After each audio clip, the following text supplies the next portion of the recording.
The Florida Podcast Network, the voice of Florida.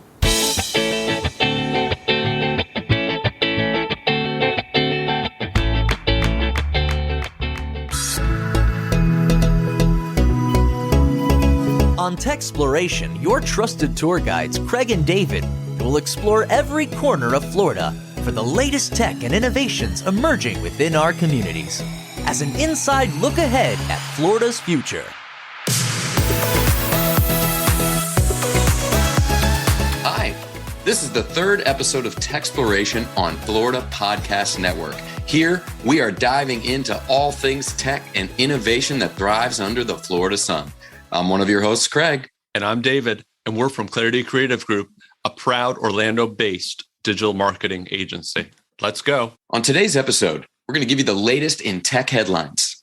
Then Glenn Hebert of the Horse Radio Network joins us to discuss the evolution of podcast technology. And of course, we'll end the episode with another valuable tech tip. But before we dive into that tech news, we want to tell you about a fellow Florida Podcast Network show, the Florida Beer Podcast. I'm sure you can tell by the name that this show isn't really tech related. However, host Dave Butler actually focused on how NFTs are emerging in Florida's craft beer community. The clip you're about to hear picks up right after Dave asked one of the co-founders of KegPlebs a question most of us have these days. What the heck's an NFT? I guess in short, and I guess the correct definition would be it's a non-fungible token, which could really mean a lot of different things. I think for someone who's never heard the word NFT before, when you think about art and collecting art, like say you want to have a collection of art from this famous artist hanging on your wall in your house. An NFT could be one piece of artwork in that collection. That's like a very simple explanation. The only difference is that an NFT is a digital piece of art, and an NFT can be part of an NFT collection, which is thousands of pieces of art or NFTs. And these NFTs or digital art pieces, you could say, there are many facets to owning one of these NFTs. They can unlock, certain perks, such as, in general terms, discounts off of specific items. They can unlock access to special events and exclusive meetups, something like that. So think about almost like a ticket. An NFT can also give you access to a community and community events and community participation in a way that is very unique to the digital asset. So that's a very quick and dirty explanation of what an NFT would be. I can say that once you get further into the NFT world, there are a lot of different ways in which when you own an NFT, you can get rewards back for being part of that community.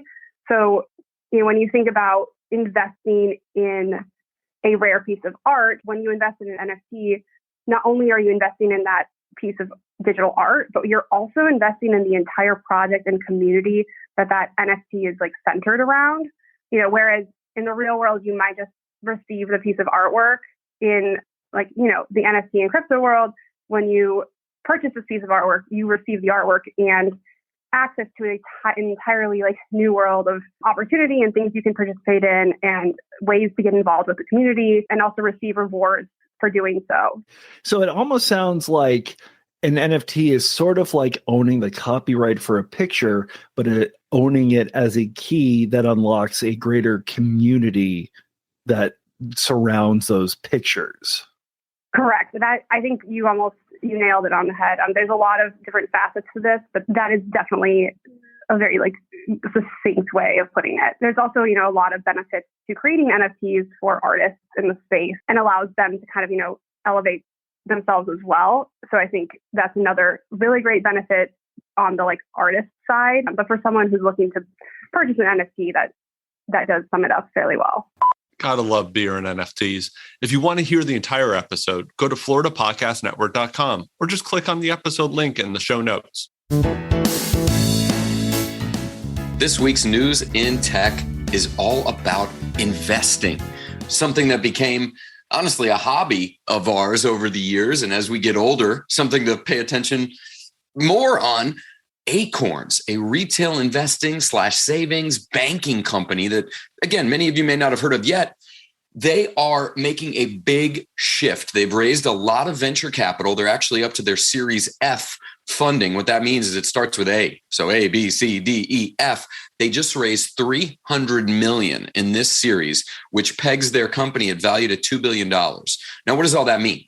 Companies like this are helping people right now learn about retail investing, about how an everyday person can get involved, have fractions of stock, and build a portfolio over time in ways that can be less intimidating. One of the biggest things about companies like this are the education piece that, yes, they're going to help you earn money and grow over time with compound interest, but they're going to teach you all along the way. And I think that's something that was never a part of the old ways of investing, David. Like if you looked at, and there's nothing wrong with these companies. They're some of the most successful, biggest companies out there, whether it's the Fidelities, the BlackRocks, the Vanguards. I think there was a perception for a lot of people that was like, oh, that's just what rich people do. And now there's companies like Acorns coming in where you could literally automate roundups, like on all your purchases that you make with a certain credit card, it'll round up to the nearest dollar and it start investing that for you. And this company, Acorns, is going to be going public with a traditional IPO, an initial public offering, as opposed to a more, I think, difficult to understand SPAC release, which again, I'm not going to dive deep into, but what that is that's when another company basically absorbs the company and again, confuses regular people even more. So I think this is overall good news for everything that Acorns has been putting together, where they have their own debit card, they have their own program. So what's your take on how investing is become, I think, in vogue, to be honest, and now more of a thing that is approachable for everyday consumers? I could see where, like, whether it's, a couple cents here that gets invested, or helping people just diversify their portfolio. They're looking into possibly getting into like the crypto space a little bit too, right? Just to have a little bit more. They even have a thing I saw for children and helping them with, future debt management and things like that and investing. I mean, what a great way to kind of pull that curtain back, get people comfortable, get people kind of involved in investing without necessarily like feeling like there's a whole bunch of maybe confusing stock charts and things that they have to follow. It's, again, companies like Acorns, and there's many others, but this just made the news that they're doing an IPO. And what that brings to the table is legitimacy, honestly. When a company like that goes public, they've got to have all their books exposed to the SEC, to expose to all the investors and all the government kind of regulators. So what that does is that brings in trust, to be honest, and security. So you could know that if you're doing a program like this, where you're, casually investing monthly with small numbers that, again, over 20, 30, 40 years add up really well, you've got the protection of, again, that oversight that comes from an initial public offering. And it might not be relevant to the average person, what the company's valued at or anything like that. But really what it shows when you can get to a Series F, for example, is that more and more investors are willing to get involved before this goes public. David, I really think this broke open years and years ago when fractional stock purchasing was first allowed for retail investors. That's fairly new. That's within our lifetime, that you didn't have to buy, or at least the education of buying, a whole share. So for example, sometimes like a company like a Google, for example, a share could be $2,000, which can be really intimidating. I'm going to be honest. Or Amazon, which is $3,000 or more. But these days you can actually buy a 20th of a share, a 100th of a share. And I think that's changed the game for the approachability of investing. Well, approachability and allowing people to just kind of, again, diversify and be involved in things that maybe, that they want to be involved with without having to take a $2,000 chunk right today. You could put 500 throughout the year, and then you could have one full stock at the end of the year, but still building, right? If the stock's going up, you're still building growth during that time, hopefully. So, absolutely. And in no way are we affiliated with Acorns. This isn't something that we're trying to necessarily guide anybody on. It's just very interesting. And we really are always trying to stay up on new things in technology. And when it comes to being able to set a foundation for people to build wealth over time. This is not a get rich quick thing. This is just learning and educating individuals and families about investing. You can check it out on acorns.com. But again, there's no affiliation here. This isn't financial advice or anything like that. It's just something interesting that we found going on in technology. We are stoked to have our guest today, Glenn Hebert, owner of the Horse Radio Network. The man has hosted more than 5,000 podcast episodes. And again, I know he owns the Horse Radio Network, but not to disappoint, we're not going to talk too much about horses on this episode. We are going to dive deeper into those 5,000 times that Glenn has worked within podcasting. We're on a podcast right now, and we're so excited to talk to an expert who's been through the recording, editing, posting, production of all things podcast. We're super excited to have you, Glenn. Thank you for asking me to be here. I can't even start with anything other than my history with podcasts. So David, my partner in crime, my brother in arms, tried to get me into podcasts even earlier than 2008, which is when you got things started. I only think I was listening to podcasts in 2008. You weren't there yet? I don't think so yet. So Glenn predates you even. That's pretty early on in the podcasting world of following that, for me at least. It was early on. You would have been listening on your computer or downloading the file to your one of your MP3 players of some sort. Yeah, it would have been pre-iPhone, really. Yeah. So it was definitely. So what got you going, Glenn, on podcasts? What was that first thing that was I have to be in this? You wouldn't even be able to call it a new medium. People didn't even know it. So I owned an acting company for 10 years in my past, and we did medieval feasts, and I had worked Renaissance Fair circuit, met my wife there actually. And I got out of entertainment. I was in the corporate world for a long time, in retail and in corporate sales. Then the company I was working for, one of the reasons I was hired for the last company I was working for in the mid-2000s was to help them sell it. So we got it I sell. After 3 years, it sold, which basically put me out of a job. And I really created my own unemployment. Took myself out of employment. Exactly. So I needed something to do. And I said, well, I want to get back into entertainment somehow. I would have liked to have done mainstream radio, except I saw where that was going. And it was just a hard road to get into. And I just didn't want to deal with that. I didn't want to deal with any more corporate. So I listened to Twit, This Week in Tech, which was one of the oldest podcasts out there. And I said, well, if they figured out how to do podcasting, I could probably figure it out. And that's what happened. I ended up figuring out how to do podcasting and started my first show actually in 2006. That went on for a little while, and then really started my second show and the network in 2008. And you're right. It was the early days of podcasting. We had to figure out how to record it, how to save it, where to put it. Libsyn had just started, so there were very few podcast hosting companies. So, for years and years and years, I hosted my own files. By the time, this is a tech show, so you guys appreciate that. By the time I moved to a hosting company, an official hosting company, I was hosting my own files, and it was 110 gigabytes. Oh my gosh. So that you kind of already went where I was going with it. I was like, I almost think what would be cool for anyone who listens to podcasts will kind of get some history insight from what we're talking about right now. So could you, if you even remember, what were some of the, and this could be on the recording side or on a specific website you were using, what are some of the tech applications that you had to use back in 06, 08, maybe even into 09, 10? What did that look like? And then obviously I'll poke further into some of the things that came that you didn't have then. But at first I wanted a history lesson in the equipment, the tech that you were using back then. Well, back then now you can buy microphones that have USB cables into your computer. That wasn't a real big thing back then. So we had to get a mixer of some sort. And of course they weren't making podcast specific mixers. So we were buying music mixers. Sure. And I had never used a music mixer before. So that was a challenge because it had way more buttons than I needed, right? All the buttons and all the dials. It's got buttons.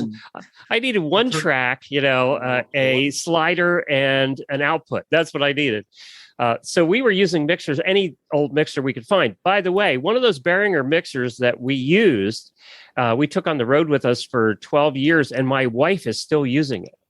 we've had a few Behringers for the trivia business I was telling you about. And like some of these things, when it's made well, like a Shure mic that I had from 2008 all the way to now, and you could like bang it on the floor and it still works. You can't beat stuff like that. No. And that mixer, I'll tell you what, it still works. And I've been through a lot more expensive mixers. I've been through several that have conked out on me, and that one's still going. And we used Behringer mics back then, too. I found this 3-pack of Behringer mics. I don't know what they used them for. They were $40 for 3 of them. That is a steal of a deal. Sounds like a great deal. And it didn't sound bad. I mean, it really, well, back then, you know, if you could hear us at all, we were happy. But it didn't sound bad. And they were cheap mics, but they worked. And like you said, I could bring them on the road when we went to horse shows and stuff. I could drop them. I could do whatever. The other thing about those particular Behringer mics is that when you got away from the mic like this, or if there was background noise, you couldn't hear it real well. So you really had to be up on the mic, which was perfect for horse shows. We were set up in places where the loudspeaker of the announcer was above our head. And we could still do a show, and the loudspeaker sounded like it was way far in the distance. So we were using fairly inexpensive equipment back then, and yet, you know, it was good equipment. It worked. Which is incredible because the tech has come kind of a far way. We were talking with an AV expert, and he was telling us all about what's on the new. We're going on the newest side, how there's microphones now that can like basically noise cancel out background noise and all those things that literally didn't exist when you were running this 13 years ago, 10 years ago, even 5-6 years ago. It wasn't as advanced as it is now. So I'll start with just microphones. Is there anything in the mic or recording zone from the beginnings to now that got you excited? You know, I've been through 1,000 microphones, it seems like, and I don't like my voice. And everybody says it's distinctive, and it's a good voice. Glenn, you got a good voice. I don't like my voice. Nobody likes their own voice, right? And I've had to edit, you know, thousands of my own shows. But when I go to horse shows, people recognize my voice. You know, they'll hear it and they recognize it, and I'll be online somewhere and they say, "Are you Glenn?" So I get that a lot. So it's good to have a distinctive voice. But I've been through a lot of microphones because I just never liked how I sounded. And this is the first mic I'm on now. By the way, it's a new mic out of Tascam. It's called the TM70, which I think runs around $100. But it's the first mic that I've liked. And everybody's voice is different. So everybody has different mics that they react well with, that their voice reacts well with, and that you sound good on. And I've been through a lot of podcasting conferences where they have an array of mics and you go down and you try each one and then you can listen back. And even then, I didn't find one I liked. This is the first one I've actually found. It sounds like a commercial, but it is the first one I've actually liked. So, you know, that's kind of a trial and error thing. Most mics that you put them up, you're going to sound okay and you're going to be fine, right?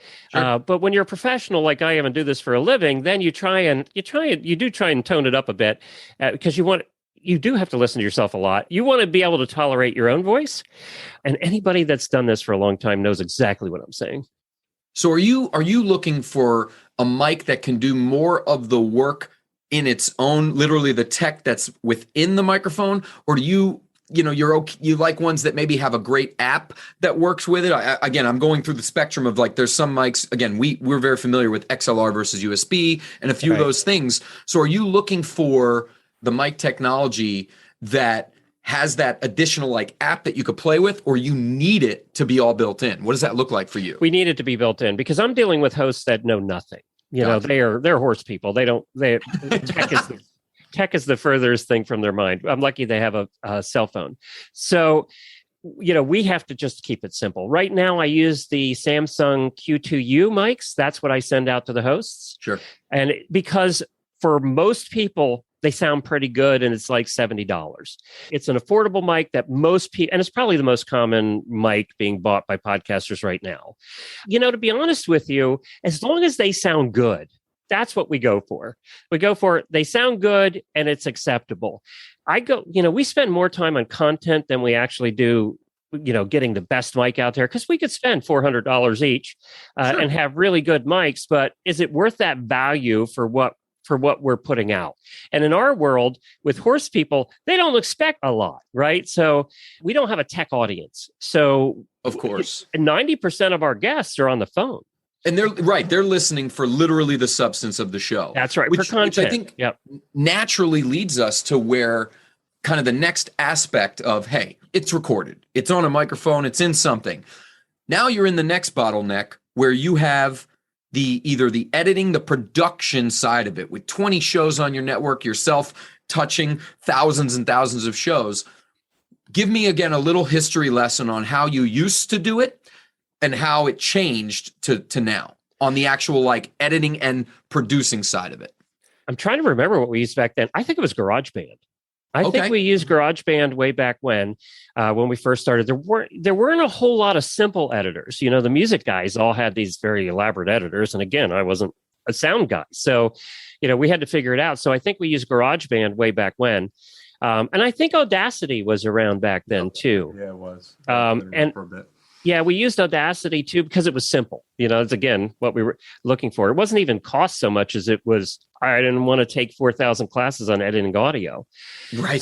So we kind of figured it out by trial and error, the editing part.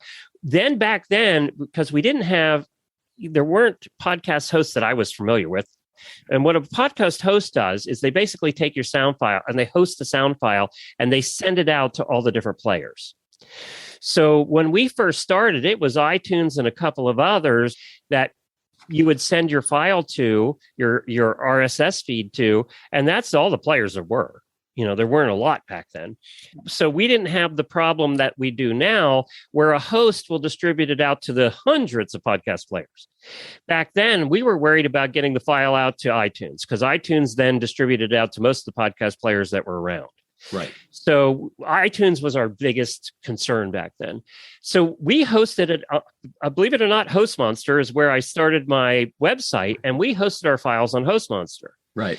But the problem with that was, as we got more popular, then the bandwidth increased, and then HostMonster's free account wasn't free, or not free account. Of course, it scales. Yeah, their unlimited account wasn't really unlimited, as we all know. And they really started getting upset when we'd get into the 50 gigabyte range. And then all of a sudden, you know, our bandwidth is in the 50 gigabyte range. And now they're upset. So we kept having to increase plans there. It finally got to the point where they said, you've got to do something. So that's when we did. Now, that was an undertaking. So when we moved to a new podcast host, we had 8,000 sound files. Oh, boy. I mean, that's a bulk. That's a lot. Did you have your own server? It was all through again at the time. We had our own server at the time. Gotcha. By that time, we had graduated to our own server. Well, and I was about to say, you kind of have to. Yeah, we had to. And then at that point, we had to move those 8,000 files. And that was months worth of effort to get it where we could get them all moved over and all matched up and, you know, make sure the RSSs were right. And of course, RSS feeds are what distribute the sound files. That is the distribution that we have in podcasting. That feed sends it out to all of the podcast players. And what all a podcast player does is pick up an RSS feed. And within that RSS feed is not only the sound file, but all your show notes, your pictures, everything's enclosed in that RSS feed. Would you say that it's gotten a lot easier? Oh, hell yes. And talk to me about that. Like, that's what I'm saying. Like, how much easier is it compared to the way it was? 100 times easier. It's so much easier because they're making tools for us now. So about 4 or 5 years ago, I always wanted to be number one in the horse world in podcasting when podcasting became a thing. Unfortunately, I waited a lot of years before podcasting became a thing.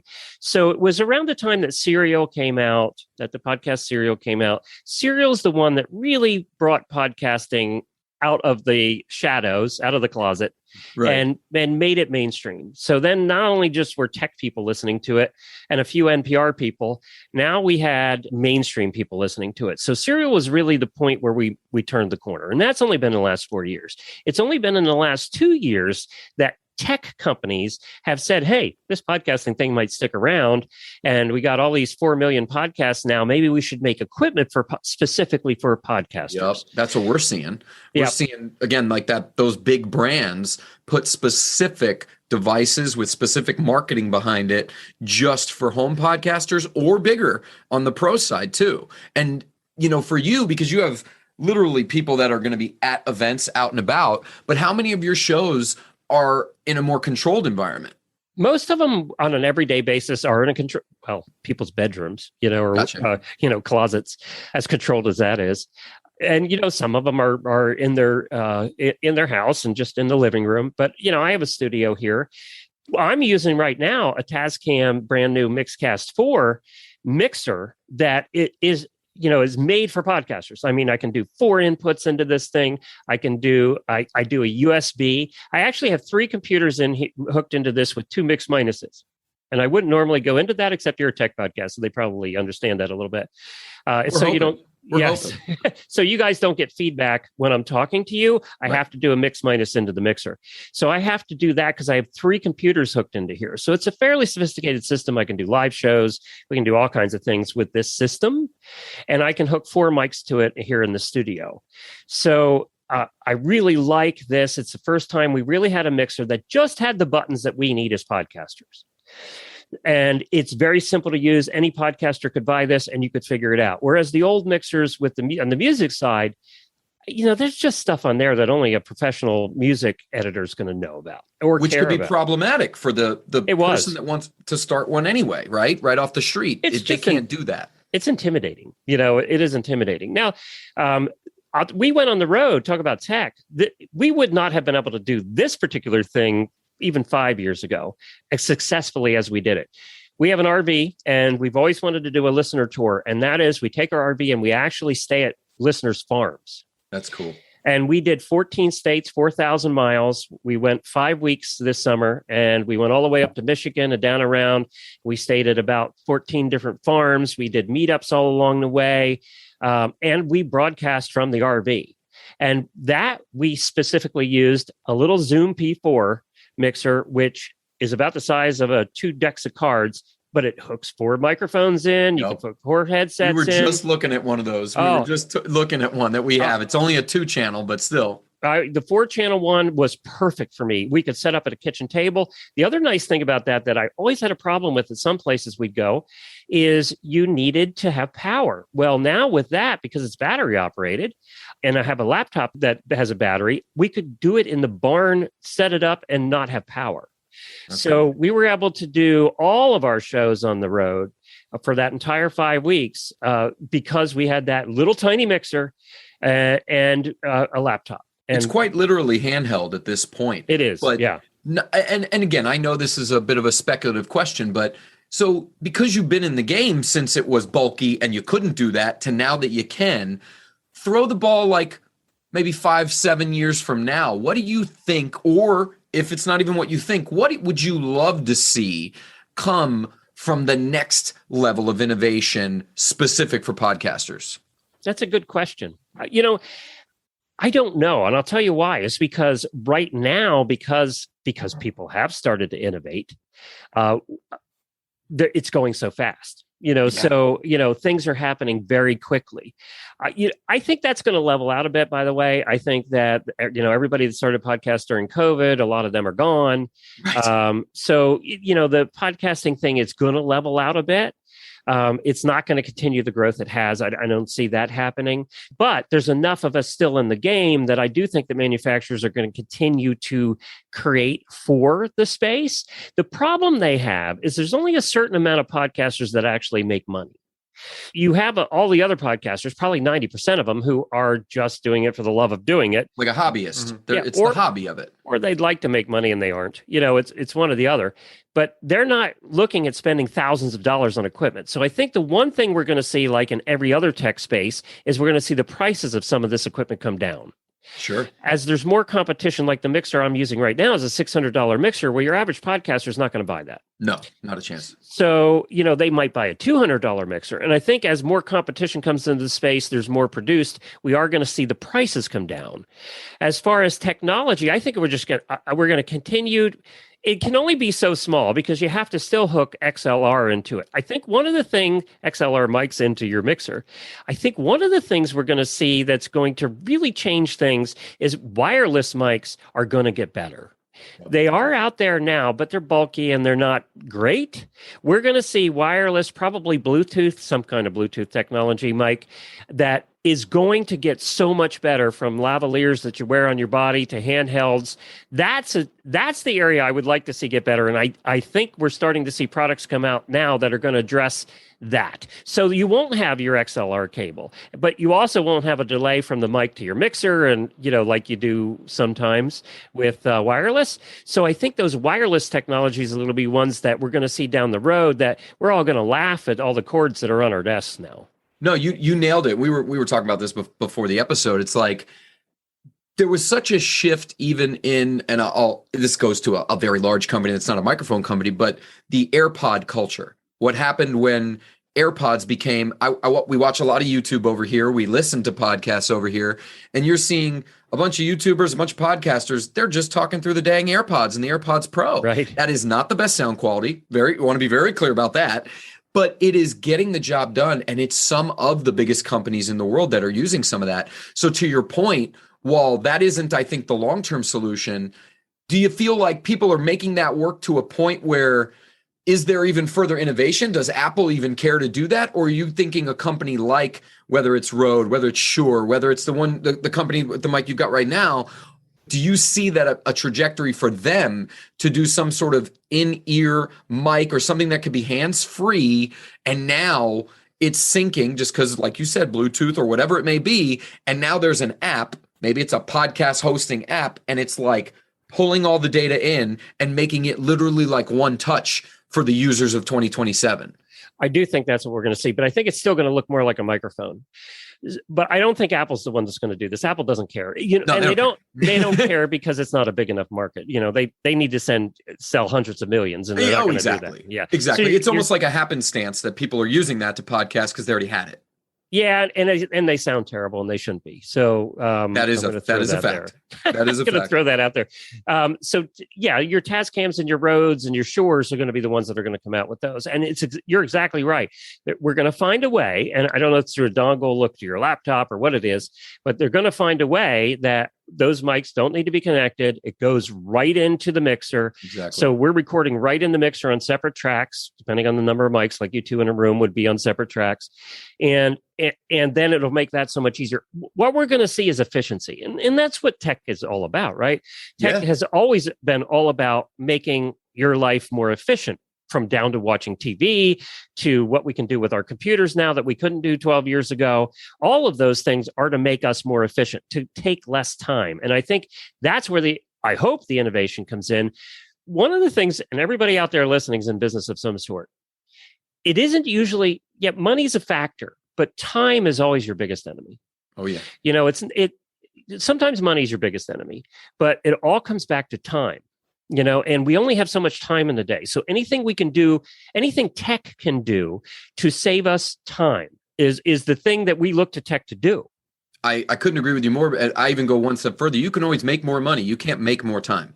Correct. I can find a way to get more money to get a fancier mic. I cannot make more hours in the day. So what if I had... if I had more hours in the day, I could make more money. That's right. That's right. If I had to pin you to it, could you, and it's okay if you want to rank them instead, but is there one device, one piece of software, one tool that saves you the most time in your podcasting? You know what it is? And you're going to laugh. It's Google. No, I love that. Tell me more. We use Google for so many efficiencies. Our background is obviously in digital marketing and websites, but Google became a big old time saver. And as they continue to roll out more Drive support, more this, more that, we're saving time and money. So tell me more. When we started doing the shows, we realized we were going to have more than me as host, more than two hosts. As we started building shows, we realized that we needed a consistent place for all of us to coordinate the episodes, the notes, all of the stuff that revolves around doing a show. So we started using Google Sites 12 years ago. And we use it. We have a Google site for every show that we do. And we build a page. And basically a Google site is a private website, right? We build a page on that Google site for every episode we've ever done. Now we're over 12,500 episodes now.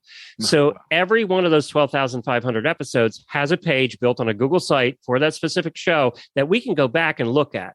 So our editors have access to that. Our producers have access to that. The hosts have access to that. So we go to one central place always for every show we do. It's just a requirement if you come on the network. And we have the same systems for everything we do. Those systems is what have saved us the most time. And I don't think we could have done that as efficiently if we didn't have the Google tools, all their tools. We use them all. But if we didn't have those Google tools, Drive and all of that, to have that one central location like we do, we would have had to build it ourselves, and that would have been costly. So Here it was free, right? So, we've been using that ever since. And as I said, that's 12,500 episodes worth. And our big show is our daily show. It's Horses in the Morning. We think it might be the longest running daily podcast in the world now. Wow. It's 11 years. We have almost 3,000 episodes, 5 days a week, 90 minutes a day. It's our most popular show. And that show, that takes some coordination because we do have a producer, we have editors, we have hosts, we have a guest booker. So there's 5 people that work on that one show. And we all reference that Google site for everything that we do. It's all in an organizational structure. Yep. And it's just built to support all those sites, right? There's scalability because you talked about the host monster, and they're like, well, you're at 50 gigs, you gotta go, right? You're at 12,000 podcasts or sites on there, or pages or whatever. It doesn't seem like you're maxing things out quite yet either. No. I mean, we pay for extra, but it's nothing like it would be anywhere else. But it's much more scalable too for you. Right. Exactly. Because you said something earlier also that I want to hone in on, because I happen to agree, but I want to see where you're at on the other side of it. We were talking and you mentioned that maybe the amount of people podcasting in the production and recording, because it went up big time via COVID, is going to come down. I happen to agree with you that there's a point to that. But on the other side, on the listenership side, this may come from my kind of nerddom in investing and everything like that, where Spotify stock is going, where some of these companies is going. They seem to believe that listenership still has growth. Where are you at on that? Oh, definitely. If you take a look overall, the numbers vary depending on the survey. But if you take a look at overall, we're probably at about 50% of people listen to podcasts. And in our market, we think in the horse market, we think it's probably about 30%. So we have 70% growth potential. Now, we were the only ones doing podcasts in the horse world for probably 9 years. And it's been in the last couple of years that we've seen a rash of new horse podcasts come about. I was so thrilled with that because what they're doing is helping teach horse people how to listen to podcasts. Exactly. So when they listen to that podcast that they find, with one of my competitors, then they'll go, because nobody listens to just one. Everybody, the average is 7. People listen to 7 different podcasts. So when they go search horse, then in their podcast player, we pop up. One of our shows is going to pop up. Oh, definitely. And they're going to start listening to us. So we've seen growth. The more shows that have entered the horse world, the faster we grow. So, I do think the growth is going to be there for the next 10 years in podcasting. I think you're still going to have new podcasters coming into the game. For sure. But I think the amount of people listening to corporate podcasts, the big NPRs and the Spotifys and all of those, are going to be growing. And I think that it's going to be a little bit tougher for us independent podcasters to keep up. Yes. Established brands have a tendency, while they bring tons of ears, in this case, to the space, they do have a tendency to crush some of the smalls. But here's the thing. You built a network, so it ain't one show anymore, right? And you even talked about it yourself, the vast majority, which the data supports this, of podcasts haven't been able to monetize, right? And you figured out ways to grow, and I'm not even going to get granular into the monetization necessarily of your stuff, but I wanted your take on what is literally happening in real time, but seems to grow. And I will take from the perspective of, we manage a lot of pay-per-click in part of digital marketing, right? So we're used to ad networks paying for eyeballs, paying for this stuff. That has come to the podcasting space, but with some really interesting wrinkles that aren't even fully fleshed out yet, where Spotify wants to be able to do just like what YouTube's doing, drop a specific ad into a specific geo-targeted place for a specific amount of seconds. How do you see that either hurting or helping? Because you're not a small anymore. You're well past that. But how do you see something like that hurting or helping a network such as yours, which is a beacon in your industry within horse, but also 20 shows means you're much bigger than any DIYer? It's interesting because we do sponsorship is how we make our money, and it's how we made our money for 10 years. I mean, we've been full time at this for 10 years, and we are seeing a lot more money coming into the advertising part of our industry. And a lot of that's coming into the large corporate side. And it's because One of the problems that you're in the pay-per-click world, you know this. So it's one of the things I come up against all the time. A sponsor will contact me. And now we're in the horse world, so we're dealing with a little bit smaller. Although we do Purina's podcast. They're an advertiser of ours. That's a sweet client. I mean, let's be honest. Within your space, it doesn't get much bigger, right? That's a name. That's almost household level, I would argue. Yeah. Oh, it is definitely, because everybody's fed Purina dog food, or something at times. So, so we do have them, but we mostly have the medium to smaller size companies where there's no ad agency. There's none of that, because we're in that world that we can do that. Right. So we're at a much smaller scale than those large players are at. And we also charge differently. We have a much smaller audience, but our audience is the target that they want. It's exactly who they want. So we don't do most of that advertising, as you know, even on the pay-per-click side, is you get paid so much money per 1,000. Yes. And in that case, it's per clicks. In our case, it's per downloads, right? We don't do it that way. We charge them a flat rate because we have the audience that they want. As a podcast host, you all listen to podcasts. You feel like the host. Right. People come. I do keynote speeches all the time at podcasting conferences. It's a loyalty play. But it's because they hear your voice. Daily. And that's what makes it different than reading a blog post, reading an article. It's very intimate. They're in your ears. But doesn't that speak to even more growth opportunities? Let me definitely. One level further. So when the big boys, which as they tend to do, that's still new for them in this space to monetize it the way they will. But when they realize that there's a horse radio network that has a very dedicated fan base, because I think you've created fans even more than customers or followers. You've created fans, which is the most valuable type of listener for you.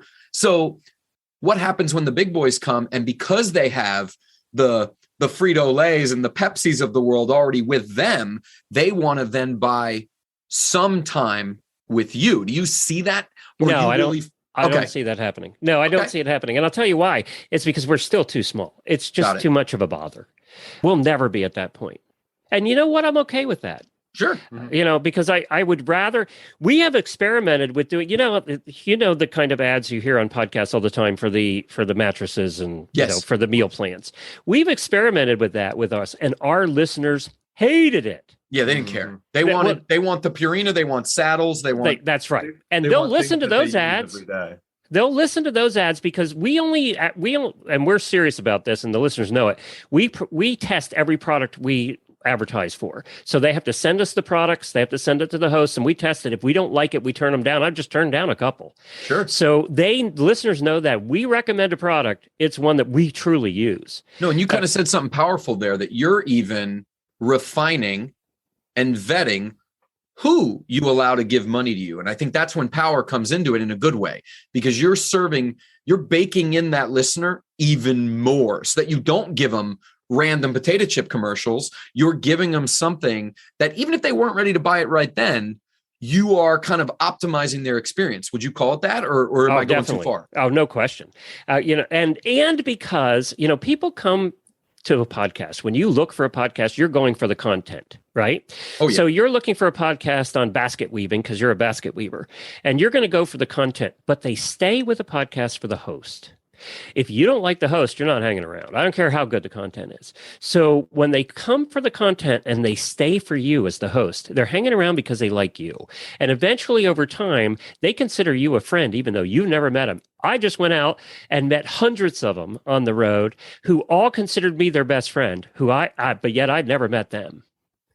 Because they know me. They know everything about us. Yeah. You're in their ear. You're in their car. You're in the trailer. And we let it out. We talk about our ups, our downs, how bad things are, how good things are. They know everything about our health. They know everything. So we're their friends. So when your friend says, go buy this saddle because I use it, I've used it every day for the past 12 years, they're going to trust that more than they trust any other kind of advertising.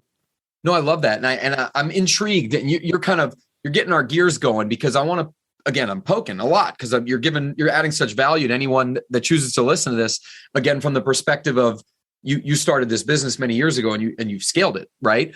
But you are still a niche in terms of the audience that you reach. So talk to me a little bit about how you try to get more listeners, or if even that's on your radar. And the reason I say that is, we dabble with software, right? Not just because it's a tech podcast. It's like what we do literally day in, day out. We got to find new softwares that can do things better, back to our theme of saving time and or money.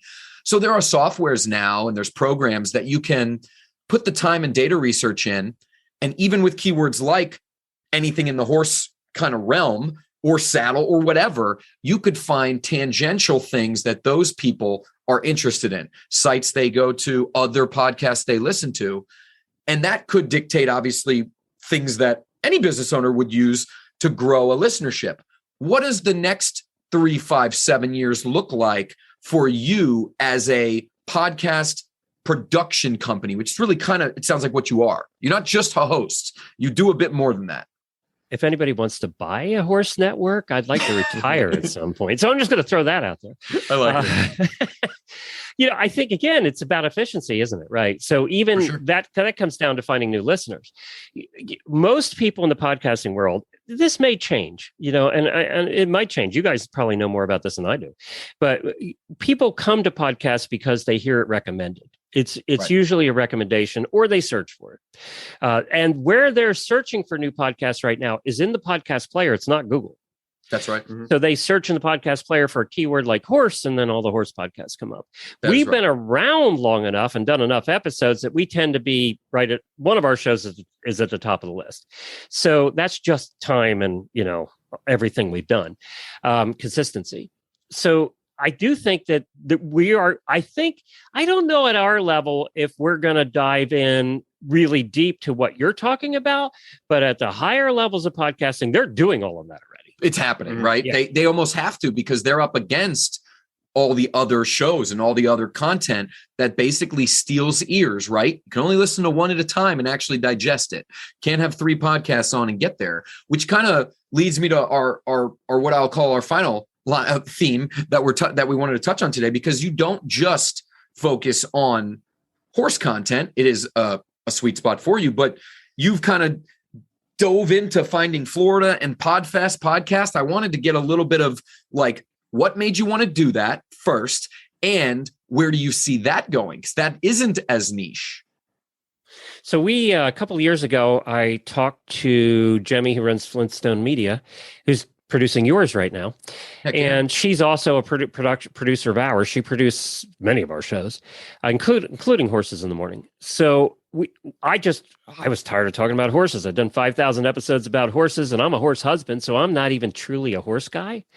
And I said, I got to talk about something else. So we decided to try a travel adventure show. I like to be kind of the first doing things.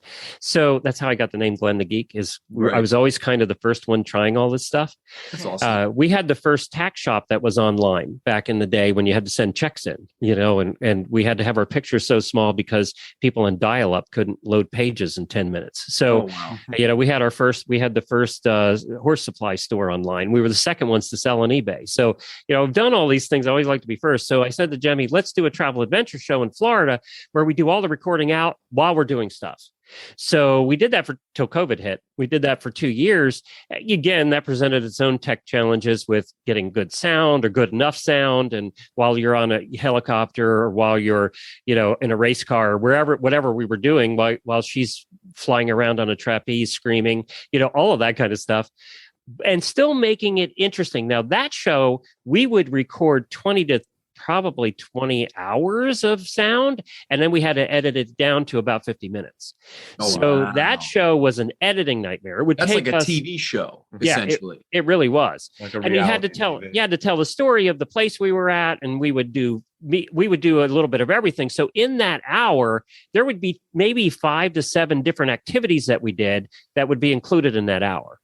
We'd spend 5 minutes on the fact that she just did trapeze for the first time and her screaming, and then we'd be off to eating a fancy dinner at a restaurant and talking to the chef. That's cool. That was a fun show to do because it challenged us. That show was a challenge the entire time we did it. And then COVID made it a bigger challenge because nobody was traveling anymore. And then, recently we started a show called the Podfest Podcast. Podfest is the second largest conference for the podcast world, for podcasters. We all get together once a year and talk podcasting and geek out. That's a nerdy convention, by the way. I like that. We would fit right in. Yeah, you're going to go in May. You'll be there in Orlando. So yeah, they never had their own podcast, and I've done a keynote there for the last 6 years, ever since it started, really. And so I finally talked the guy who runs it into doing a podcast, and Jemmy and I are hosting that. So I get to geek out a little bit on podcasting and what we've learned over the number of years, and then also work with all these people that have become my friends over the years in podcasting too. We can't wait. We did know about that. And we were like, this is going to be an exciting thing. We're going to be noobs. We'll be noobs in there, but I've been noobs at a lot of things before, and I'm excited about it. I'm excited to learn from, again, people like yourself that have been in the podcasting space for as long as you have. I became a little addicted to the listening side. I'm new to the talking side of it. But I have daily shows that, just like you had talked about, where you've got really baked in fans that are listening to Horse in the Morning every day. Like, I found a few podcasts that became daily, which is crazy. So to me, because I was never like that. And that's why I kind of think, and you agreed, which is even better because you're in the space. It's just listenership is going to continue going up, right? We need more things we could do while we're doing other stuff. And listening is like that, and watching is not, right? I can't watch a video and do my dishes as easily as I can listen and run the vacuum and clean the house up. Hard to do that if I'm watching a YouTube or watching a show. So we can't thank you enough, Glenn, for being on and really giving us some awesome data on the journey of where podcasts were, where they are, and even where they're going. So thank you so much. Thanks, guys. Good luck with the show. Appreciate it. Thank you. It's time for today's tech tip. Whenever we interview guests, we always ask them to share a tech tip. Basically, these tips are anything that makes our guests' lives easier. Could be a specific website they use, an app, something they do, again, that sometimes doesn't always have to do with tech. Whatever it is, if it saves them time, frustration, or money, we need you to know about it. Today's tech tip comes from Clinton Muntean of Mainline Marketing.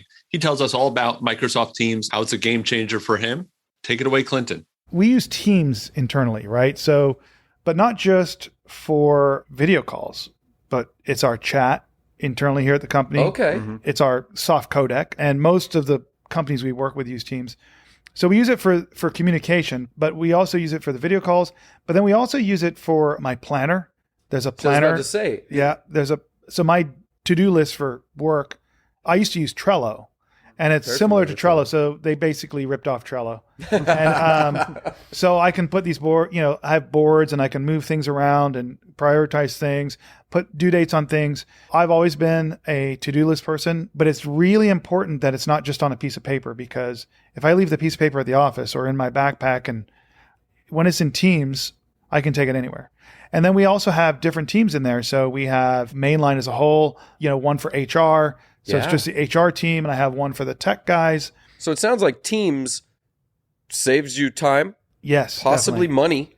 Oh, yeah. In the end. Yeah. And if we went back to a few years ago when you weren't using Teams, is there any one or two things you're seeing as a great reason why you wouldn't go backwards? So if we were to rewind a little bit, we used to use Skype for Business, and then it became Teams. But when it was Skype for Business, it didn't have all those other features. So you had your chat and your to-do list. My to-do list might have been Trello back then. And we didn't have a way to organize what we're doing in Teams. So what I like about Teams is I can put a lot of things in one platform. So it's huge. Mm-hmm. On my screens, Teams is always up. And we're doing multiple things. I even tried to do our cloud storage there because we're using Dropbox. Hey. But we're not a big fan of the DB. They're not there yet. They'll get there. It's maybe, problematic. Right? Yeah. Oh, yeah. Hey, we're talking tech. That is one of those things. And that's the thing that would save company. me. If they could figure it out, it'd save me money, because my Office 365 subscriptions includes it. Mm-hmm. Right. But it just doesn't work well. Right. I'm paying about $3,000 a year for Dropbox, and I could save $3,000 a year if they could just figure it out. Just fix it, Microsoft. Oh, we love it. Again, we've been on Teams a lot over here. Clinton was actually our very first TECHxploration guest. So if you haven't heard that very first episode, check it out. We put a link in the show notes for your convenience.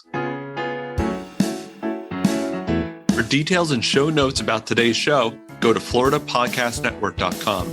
And we want our community of Florida enthusiasts to grow. Join in with our superfans, the FPN Insiders, on Facebook, Clubhouse, and Good Pods. Just search for FPN Insiders. And of course, find us anytime at iwantclarity.com. Many thanks to this week's sponsor, Flint Stone Media.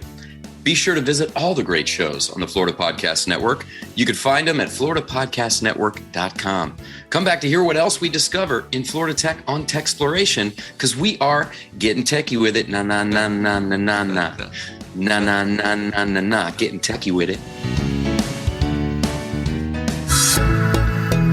Floridians are both creating and consuming some amazing innovations from shore to shore. So join in on this ride with Craig and David exploring the innovative tech in our backyards.